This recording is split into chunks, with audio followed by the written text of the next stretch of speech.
Nessa manhã nós vamos iniciar uma nova série de mensagens intitulada de O Confronto.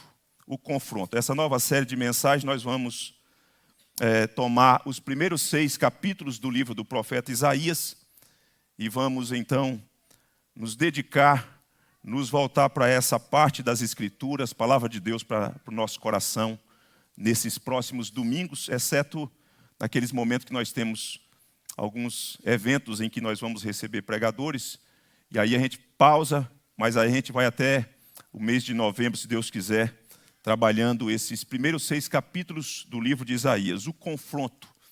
E eu quero convidar você uma vez mais a fechar os olhos para orarmos, para pedir ao Senhor Deus que nos guie e nos dirija nesse tempo de exposição dessa parte da Escritura tão oportuna, tão rica, tão necessária para os nossos dias.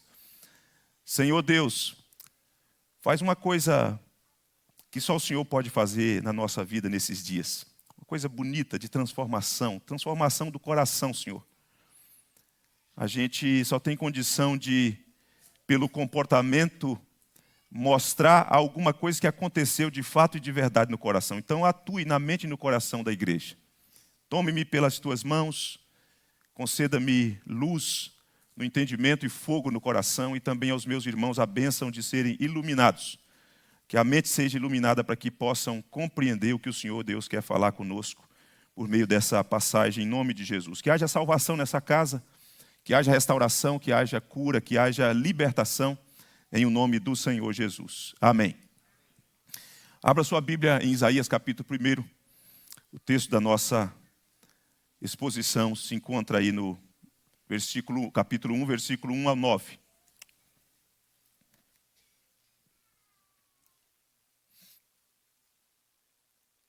Isaías, livro do profeta Isaías, capítulo 1, versículo 1 ao versículo de número 9.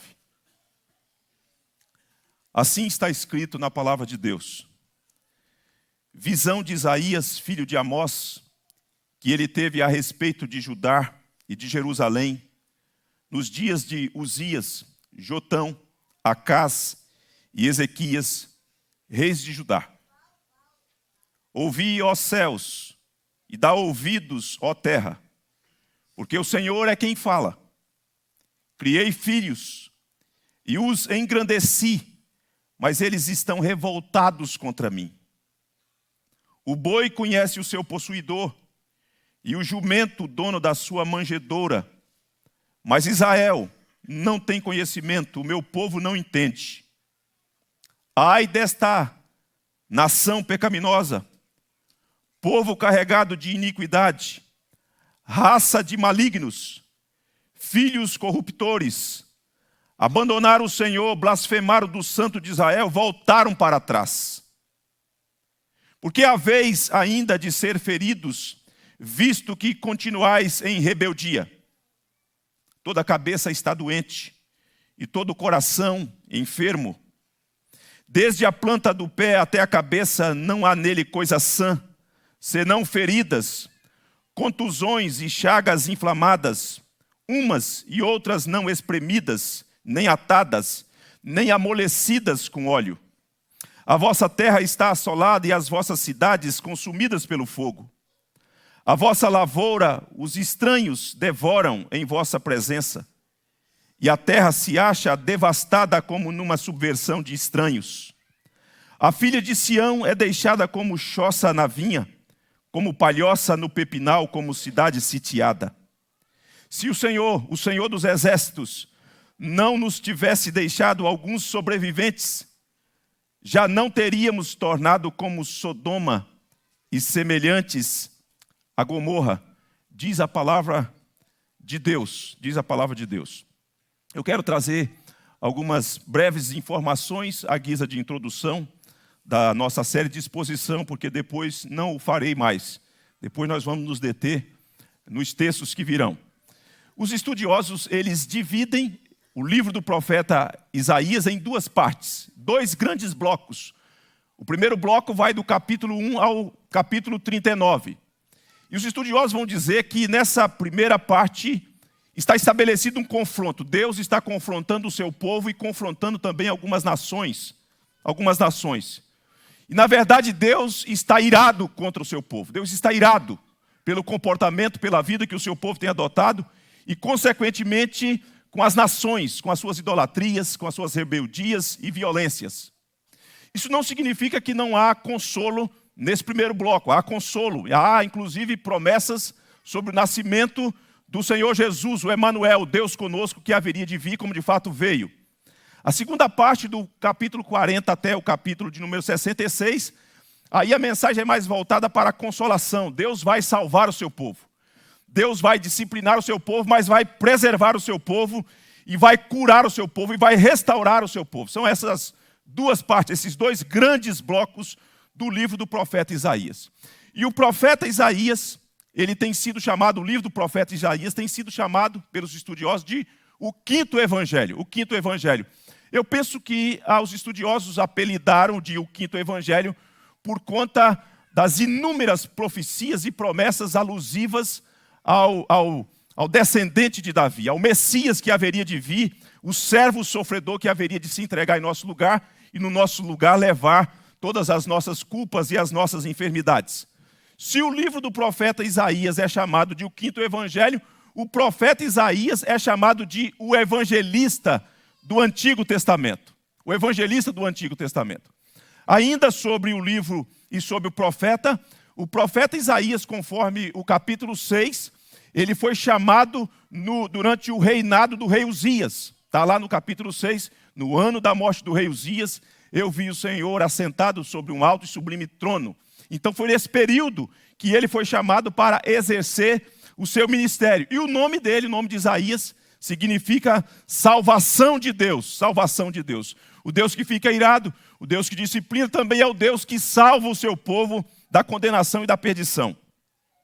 No início do seu livro, fica evidenciado o abarcamento, a monta, a amplitude do ministério do profeta Isaías e como que ele foi importante para denunciar, para convocar o reino do sul ao arrependimento, o reino de Judá. Então veja só, que ele, logo no início, vai dizer que o seu ministério, a visão que ele teve, contempla aí o rei Uzias, Jotão, Acaz e Ezequias. Os estudiosos vão dizer que o ministério dele teve uma duração de 62 anos que ele exerceu o seu profícuo ministério. E os estudiosos vão dizer ainda que, segundo a tradição, ele morreu cerrado ao meio. Talvez aquele texto lá de Hebreus capítulo 11, que fala que pela fé alguns foram cerrados ao meio, seja uma alusão à morte do profeta Isaías.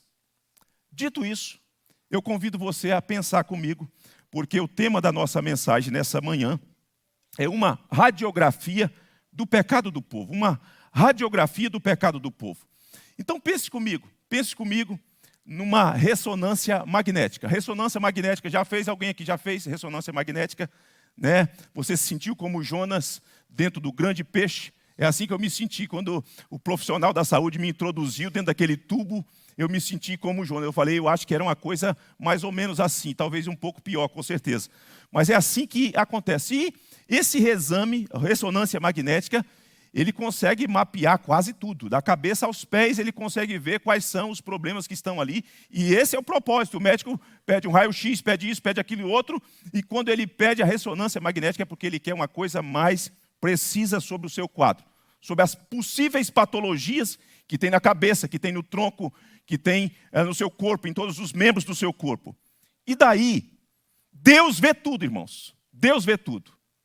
Deus, ele vê coração, ele vê corpo, ele vê a cabeça, ele vê o que está alojado de fato no mais profundo do nosso íntimo, no mais profundo do nosso íntimo. E a profecia de Isaías, ela começa mostrando a sua procedência, ela é de procedência divina. Ele vai dizer aqui sobre a visão de Isaías. Esse é um conceito muito comum nas profecias ou nos profetas, no ministério dos profetas, que é um meio utilizado por Deus para informar os profetas o que devia ser proclamado ao povo.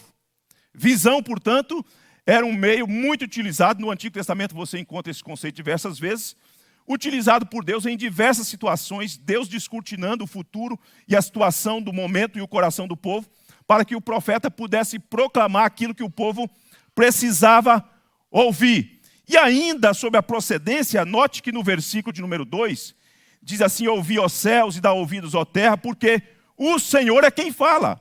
A mensagem de Isaías, a proclamação de Isaías é de procedência divina, é Deus falando com o seu povo, é Deus falando com o seu povo.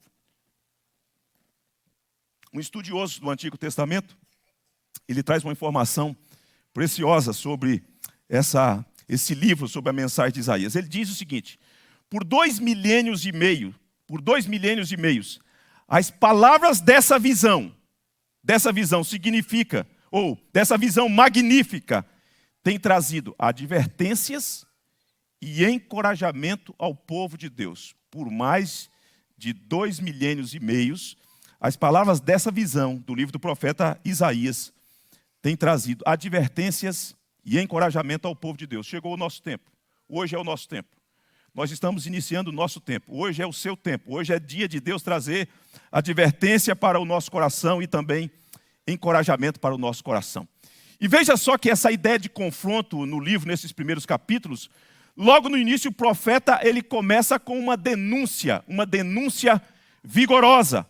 E por que essa denúncia vigorosa? Por conta da situação espiritual, a situação moral e a situação caótica social daquele povo.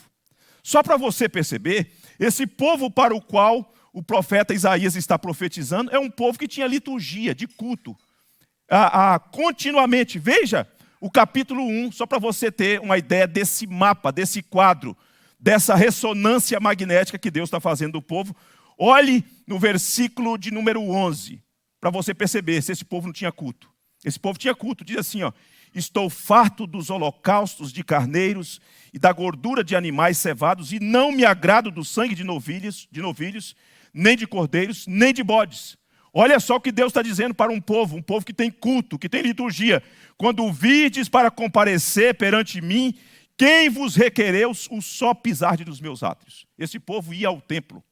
Esse povo fazia alguma coisa como nós estamos fazendo aqui, exceto, no nosso caso, não mais da apresentação de sacrifícios, porque já o foi feito por nós de uma vez por todas. Ainda sobre esse texto, olha só o que diz o capítulo 1 ainda, versículo de número 23, mapeando o quadro da situação espiritual, política e social do povo. Versículo de 23 diz assim: os teus príncipes, os líderes, são rebeldes e companheiros de ladrões. Cada um deles ama o suborno e corre atrás de recompensas. Não defendem o direito do órfão e não chega perante eles a causa das viúvas. Esse é o quadro. Olha o capítulo de número 5 ainda desse texto, a inversão de valores. Versículo de número 20 diz assim: ai dos que ao mal chamam bem e ao bem mal, que fazem da escuridade luz e da luz escuridade. Põem o amargo por doce e o doce por amargo. Essa era a situação. Então, portanto, a profecia de Isaías, ela vem com uma denúncia vigorosa, uma repreensão necessária, que tem como causa a vida espiritual do povo. A cena que Isaías pinta e que Isaías coloca diante de nós, logo no início do seu livro, é a cena de um tribunal.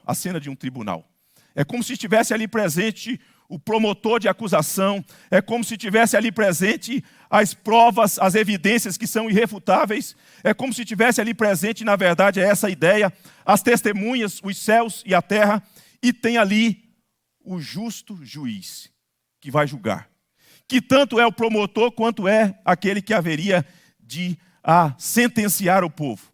O promotor é Deus, é o próprio Deus que levanta, que tem em suas mãos as evidências, as provas de uma pecaminosidade consumada por aquele povo.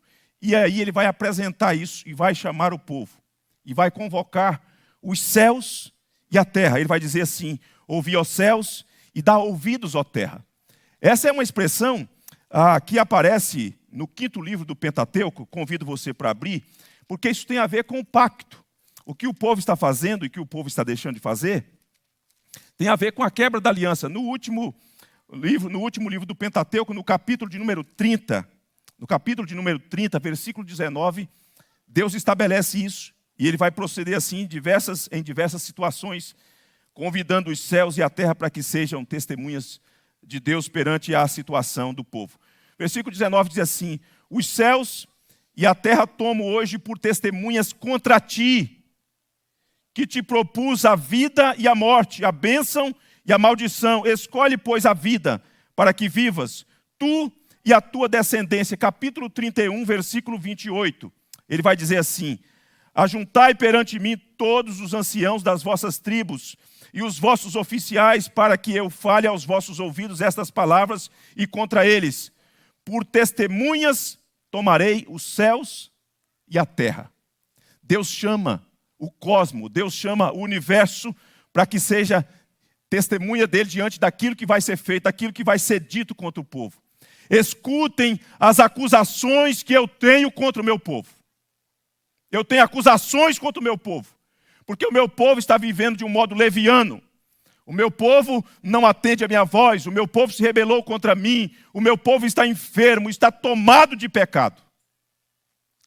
Embora esse meu povo tem liturgia, tem culto, cumpre com as normas, com as obrigações litúrgicas, entretanto, o coração desse povo está longe de mim. Ô irmãos, é provável que talvez alguns de nós, em algum momento da vida, e talvez na manhã do dia de hoje, você cumpre com protocolos litúrgicos. Você comparece, você vem, você canta, levanta as mãos, você abre a Bíblia, você até ora e você dedica as primícias. Entretanto, o seu coração está longe do Senhor. Porque vida religiosa não significa vida com Deus. Vida religiosa não significa que está em comunhão com Deus. O fato de uma pessoa obedecer e arcar com as normas e com alguma obediência em relação a algum tipo de leis eclesiásticas, institucionais, não significa que essa pessoa esteja rendida diante de Deus. Esse povo não estava rendido. Esse povo estava distante de Deus, entretanto, cumprindo com todos os protocolos que tinham a ver com o culto, com o sacrifício, com as orações e participando ativamente desse ato litúrgico, entretanto, distante de Deus. Você corre um risco de estar aqui nessa manhã e seu coração está longe de Deus. Você corre um risco de estar aqui, de ter uma vida religiosa, entretanto, de não ser convertido, de não ter tido uma experiência com Deus, de ser qualificado como boi e jumento. É assim que Deus coloca. Vocês se assemelham e estão numa categoria inferior aos animais de carga. Porque os animais de carga, o boi e o jumento, conhecem o seu possuidor, atendem à voz do seu possuidor, aproximam-se do seu possuidor. Vai à manjedoura. O jumento, quando o dono coloca milho na mão e o chama, ele vem para comer. E se torna, de certo modo, um animal dócil. Mas vocês não, vocês se rebelaram. Vocês se rebelaram contra mim. Vocês viraram as costas para mim. Vocês não me amam. Vocês não me amam. Talvez nessa manhã tem gente aqui que não ama o Senhor. E que precisa de confronto mesmo para ser curado, para ser restaurado. Esse exame que Deus faz é um exame que, no primeiro momento, Deus mostra o comportamento do povo. A primeira coisa no exame é que Deus, nessa radiografia, nesse exame, nesse check-up desses olhos de Deus, que nada escapa, que nada pode ficar escondido nem oculto, é que Deus fala do comportamento do povo. Está escrito aí no texto, versículo 2. Criei filhos e os engrandeci. Criei filhos e os engrandeci. Mas eles estão revoltados contra mim. Eles estão revoltados contra mim. Irmãos, esse é um dos conceitos mais belos, mais lindos das Escrituras sobre filiação. Sobre filiação. O conceito de filiação, ele aparece a primeira vez no livro do Êxodo, quando Deus está fazendo aquele movimento para resgatar o povo da escravidão. Deus chama Moisés e a primeira menção que aparece desse conceito de filiação para Israel aparece no Êxodo, no capítulo de número 4, versículo 22 e 23, quando Deus diz o que Moisés tem que dizer para Faraó. Ele haveria de dizer: Israel é meu filho, é meu primogênito. Digo-te, pois, deixa aí meu filho, para que me sirva. Mas se recusares, Moisés falando, ou deveria falar para Faraó, se recusares deixá-los ir, eis que eu matarei teu filho, teu primogênito. Deus fala assim, Israel é o meu primogênito. Israel é o meu filho. O que é que isso tem a ver? O conceito sugere que a filiação da qual Deus está falando aqui tem relação direta com a redenção. Quando é que uma pessoa se torna filho de Deus e assume esse status de ser considerado filho de Deus? Quando há redenção. Quando Deus vai lá e tira a pessoa de onde ela se encontra, da escravidão, do distanciamento, da condição de inimigo de Deus, e de repente essa pessoa é transportada e elevada a um status de filiação. O profeta Malaquias não é a primeira vez que esse conceito de filiação aparece, como nós temos demonstrado. Mas o profeta Malaquias também emprega esse mesmo conceito de filiação para reprovar a conduta do povo. Deus fala pelo profeta, o filho honra o pai, e o servo ao seu senhor. Se eu sou pai, onde está a minha honra? E se eu sou senhor, onde está o respeito para comigo? Que negócio é esse de que eu tiro vocês de lá, que eu transporto vocês daquela condição deplorável de escravidão, de humilhação, e faço de vocês meus filhos, e de repente vocês assumem uma conduta de rebelião contra mim? Se eu sou o pai de vocês, onde está a minha honra? Como é que vocês me desrespeitam? Como é que vocês me tratam com dureza, assumindo essa postura de um coração duro e de um coração arredio? Portanto, irmãos, Deus tem uma acusação contra o povo. Contra o povo. E o povo é intimado a sentar no banco dos réus. Vocês agora são chamados, diante da postura que vocês assumiram, diante desse comportamento contraditório, alienado, distante da aliança que eu fiz com vocês, vocês são convidados a sentar no banco dos réus, e a terra e os céus são testemunhas contra vocês. O universo é chamado para testemunhar. Eu tenho as evidências, estão todas aqui. E elas são contundentes, não tem como serem negadas. A acusação que Deus apresenta se fundamenta na rebelião. A rebelião do povo. O povo se rebelou contra Deus. O povo se rebelou contra Deus. Irmãos, preste atenção numa coisa muito séria.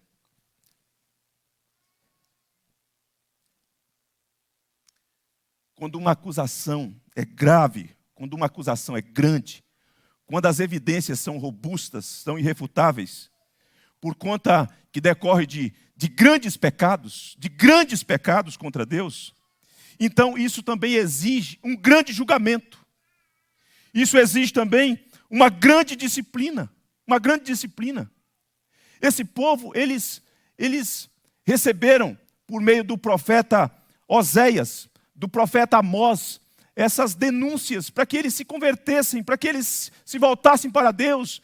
Passaram-se os anos e eles não mudaram de vida, eles continuam com a mesma vidinha medíocre. Eles escutam, e Deus insiste, Deus levanta profeta, Deus manda profetas logo cedo para alertá-los, e eles, entretanto, não se curvam diante de Deus. Você corre o risco de ouvir hoje, e ouvir outra vez, e ouvir novamente, e continuar com o mesmo coração rebelde. E isso é uma rota de colisão. Se essa rota não for alterada, se o curso desse caminho não for mudado, não resta outra alternativa a não ser Deus trazer punição, disciplina sobre a sua vida. Sobre a sua vida. Eu criei filhos, diz o Senhor. Eu criei filhos e os engrandeci. Os elevei a um patamar em relação às demais nações. Eles não tinham virtudes, méritos nenhum. Era um povo inferior, pequeno, fraco, escravizado. E, entretanto, eu criei, adotei essas pessoas. E o que é que essas pessoas fazem? Qual é a paga?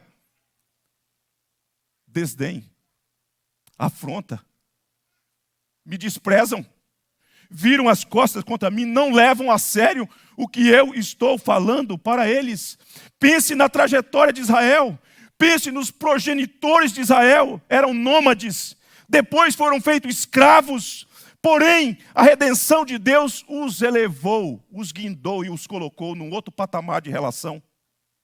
Deus fez desse povo uma nação, para ser um luzeiro, para ser um reflexo, para ser uma demonstração da graça de Deus, da imagem de Deus, para ter um novo padrão de vida, uma nova ética, uma nova postura no meio das nações. E, entretanto, eles estão vivendo numa categoria e numa situação deplorável, que desonra o nome de Deus, que maculam a glória e a santidade de Deus. E a santidade de Deus.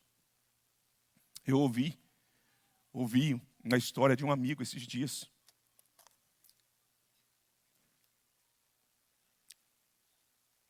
Ele resolveu, juntamente com a sua esposa, adotar um filho. Depois das filhas criadas, ele resolveu adotar um filho.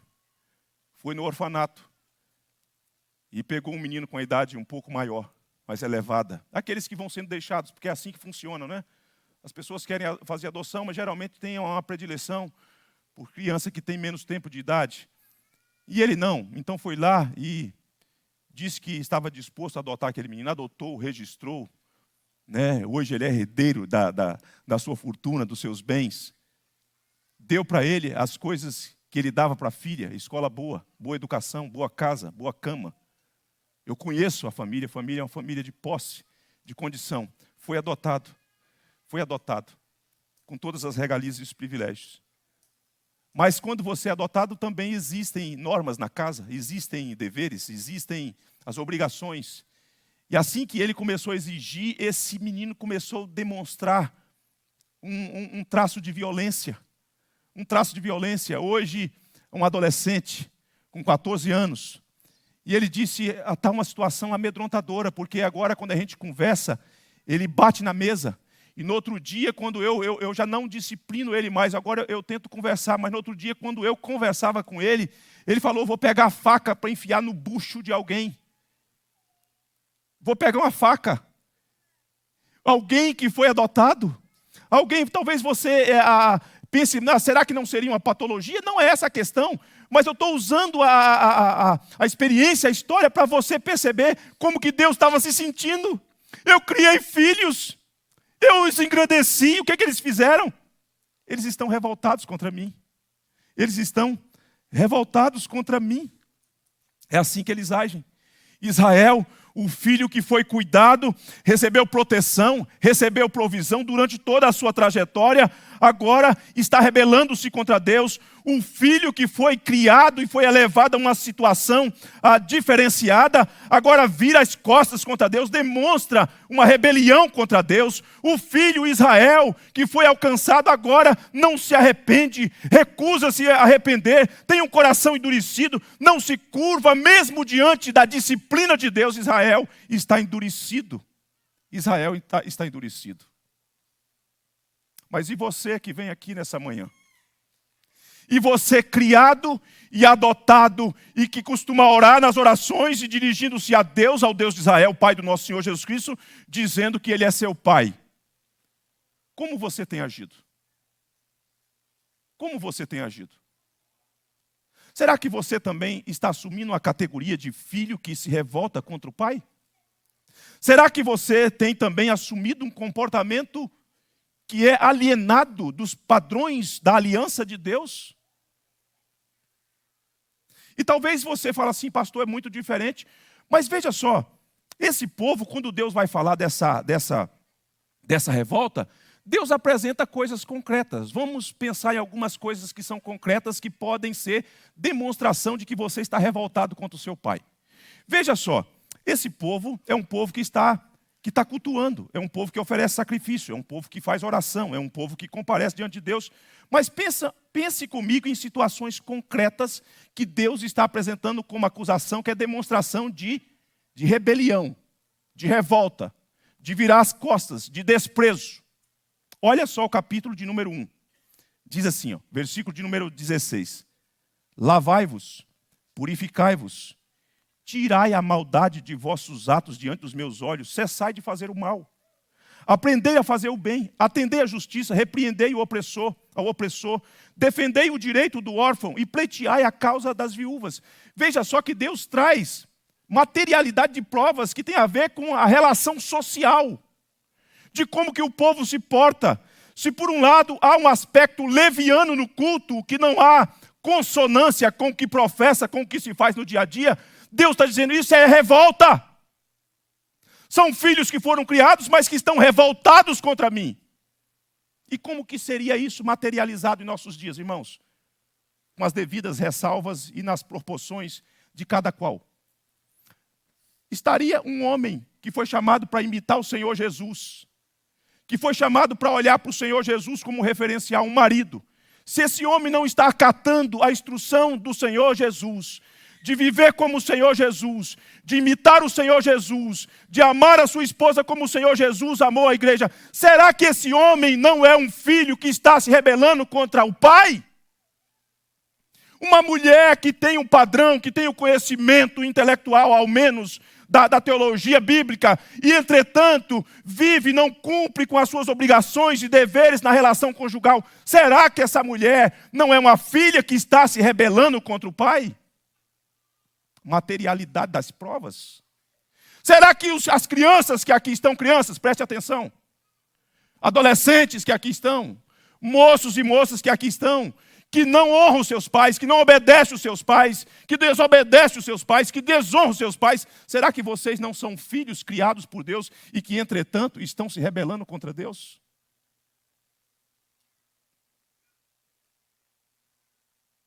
Será que quando Deus fala por meio desse púlpito, Deus fala por meio da escola dominical, Deus fala por meio das devocionais, trazendo instruções definidas, claras, precisas para a sua vida, e você dá de ombros, e você ignora, e você continua sendo turrão, e você continua sendo arrogante, altivo? Será que você não é um filho que está se rebelando contra o pai? Eu diria que sim, Criei filhos, mas eles estão revoltados contra mim. Eles não acatam o que eu falo, eles dizem uma coisa, eles vêm, têm liturgia, eles participam do culto, entretanto, no dia a dia, eles vivem como se eu não existisse. Meus irmãos, não queiram se encontrar na contramão de Deus, porque vai colidir e você será duramente disciplinado.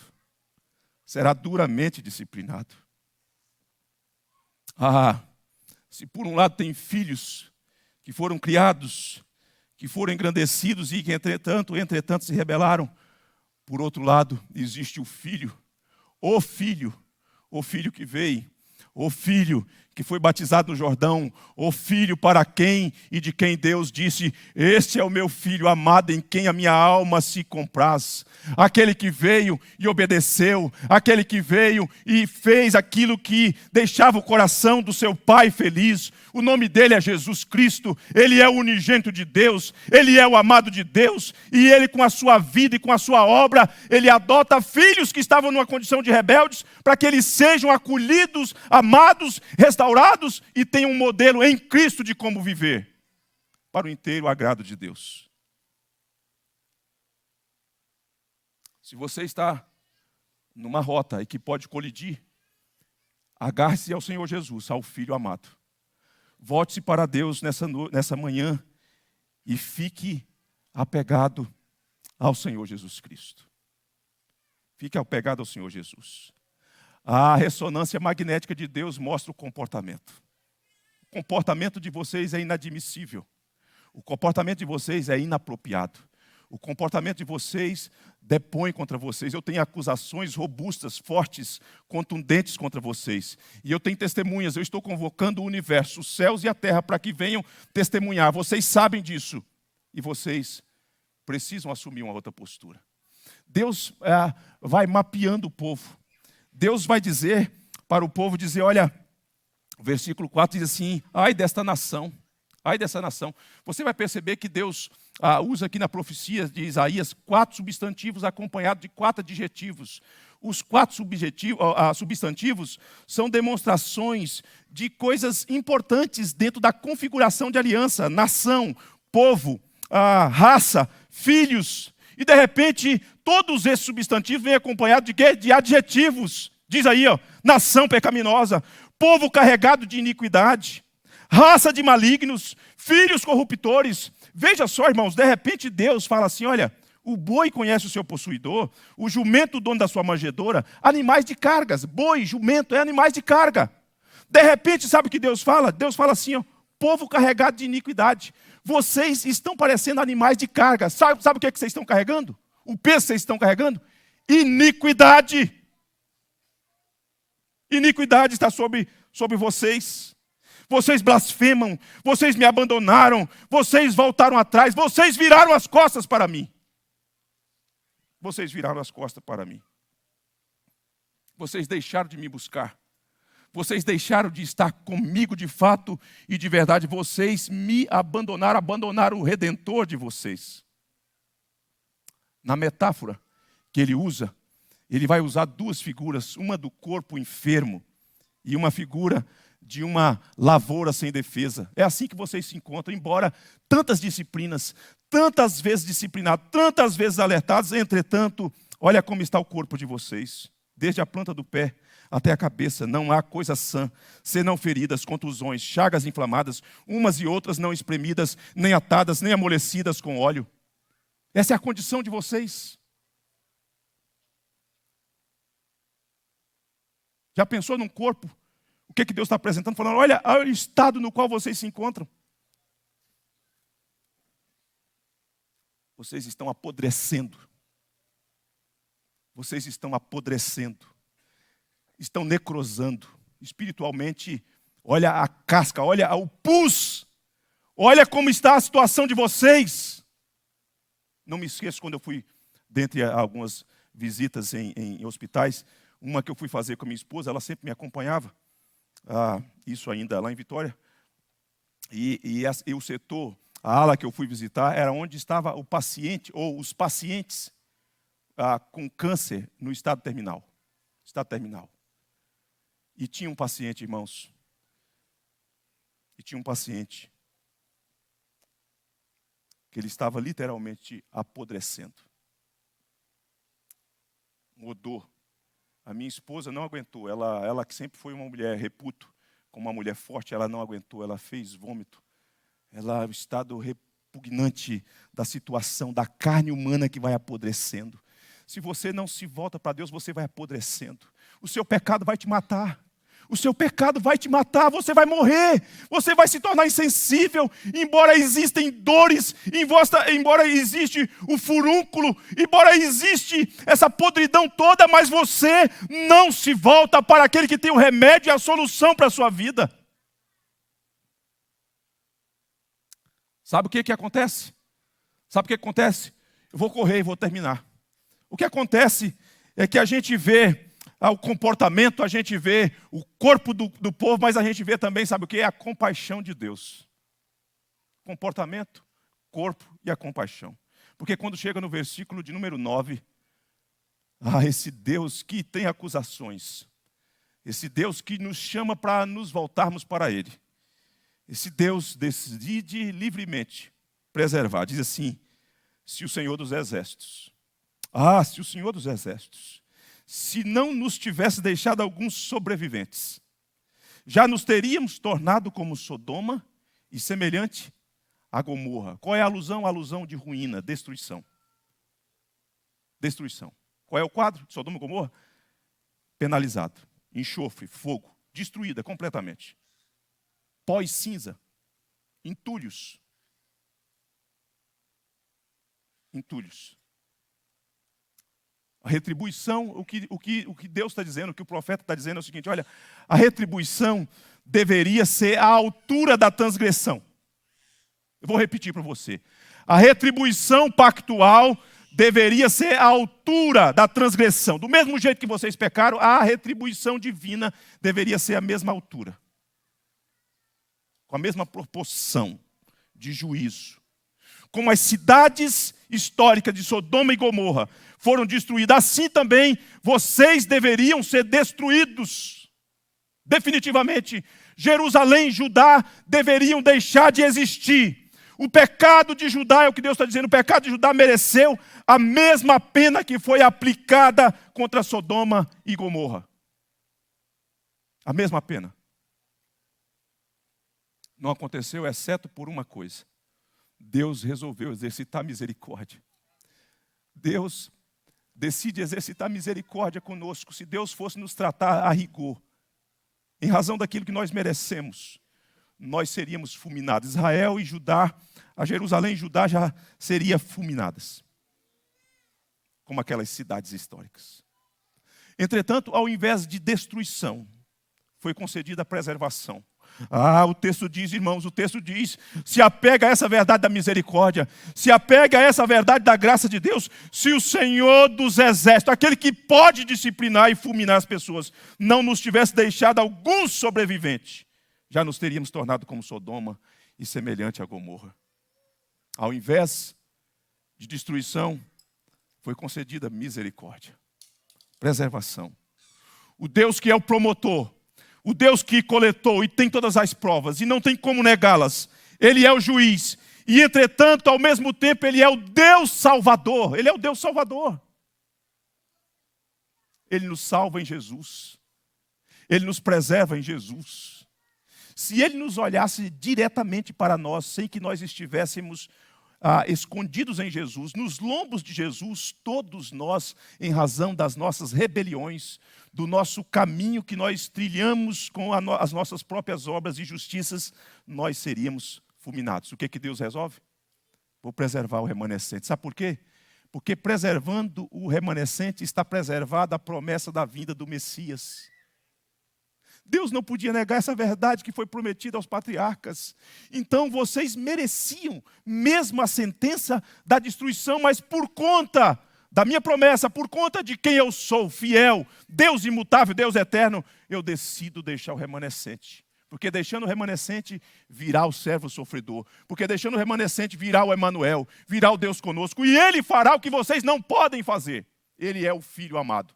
O filho que não se rebela, o filho que obedece, o filho que faz tudo quanto apraz ao Pai. E, portanto, se nós estivermos no Filho, seremos igualmente preservados em Jesus Cristo.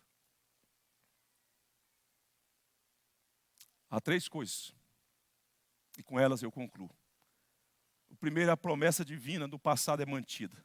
O que acontece aqui é que a promessa feita no passado aos patriarcas, Abraão, Isaque e Jacó, ela é mantida. O povo não foi exterminado porque o autor da promessa é misericordioso. Deus tem promessas eternas para o seu povo. E elas estão firmadas e atreladas ao Senhor Jesus. Ao Senhor Jesus. Portanto, se você veio aqui nessa manhã e fala assim, pastor, talvez eu seja, ou eu esteja vivendo como esse filho que se rebela, eu quero dizer que há salvação e solução para você nessa manhã. Se apegue ao Filho amado. Se apegue àquele para quem e de quem Deus diz, este é o meu Filho amado. Fique nele, segure nele. Porque se Deus te vê nele, há preservação e restauração para a sua vida. A segunda coisa é a soberania de Deus, que é destacada aqui. Ele decide livrar o povo, ele decide preservar o povo, poupar o povo. É porque ele é livre, porque ele é soberano. Ele não foi coagido, não foram as circunstâncias que coagiram a Deus. É ele mesmo. Decide fazer isso. Ele mesmo decide fazer isso. Terceiro, pela graça o povo é mantido. Pela graça o povo é mantido. Tudo que nós recebemos, irmãos, tudo que nós recebemos é fruto da graça. Não merecemos nada. Não merecemos nada. Não merecemos nada. Mas Deus nos preserva em Cristo. E é porque Ele nos preserva em Cristo que o Filho dele, o anfitrião, o centro e a atração desse momento, nos convida a chegar à mesa da comunhão. Talvez você seja um filho que tem se rebelado, em alguma medida, em alguma fração. A restauração para o filho que se arrepende. A restauração para o filho que se curva e fala, meu pai, de fato eu tenho virado as costas, mas aqui estou nessa manhã para receber a restauração. Trata-me no teu filho Jesus. Trata-me no teu filho Jesus. Me veja no teu filho Jesus. Porque em Deus, contemplando você no filho Jesus, há restauração. E você será mantido e preservado. Para a glória de Deus e para a alegria do seu coração. Feche os teus olhos.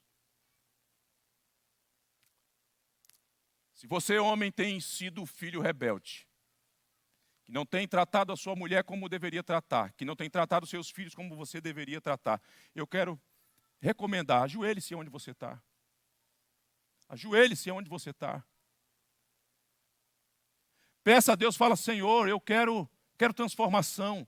Eu não quero esse confronto apenas para informar minha mente sobre a gravidade da condição na qual eu estou. Eu quero restauração. Mas se você é essa mulher, essa filha rebelde, você também deve se curvar. Crianças, vocês precisam se arrepender dos seus pecados. Ajoelhe-se diante do Senhor Deus nessa manhã, crianças, e peçam perdão ao Senhor no nome de Jesus. Adolescentes, vejam os pecados que vocês têm cometido. Se curve diante do Senhor nessa manhã. Convertam-se dos seus maus caminhos. Moço e moça, arrepende-se nessa manhã. Dobre os seus joelhos diante do Senhor. Idoso, ancião, você de cabelos brancos e você até mesmo sem cabelo. Quanto mais anos de vida você tem, mais pecados você tem acumulado nos seus ombros. Converta-se nessa manhã dos seus maus caminhos. Volte-se para o Senhor Deus em Cristo Jesus. Ele é bom e é rico em perdoar. Deus amado. Deus amado. Estamos na tua presença do Senhor que é puro de olhos. Tem misericórdia de mim, tem misericórdia de nós. Tem misericórdia dos filhos e filhas que aqui estão. Tem misericórdia de nós e nos perdoe nessa manhã. Sara-nos da nossa enfermidade, da nossa patologia de rebelião. Cura-nos nessa manhã com o sangue de Jesus. Remova a sujidade do nosso coração, da nossa mente e nos dê vestes brancas, alvejadas pelo sangue do Cordeiro. Em o nome de Jesus. Amém, amém, amém, amém.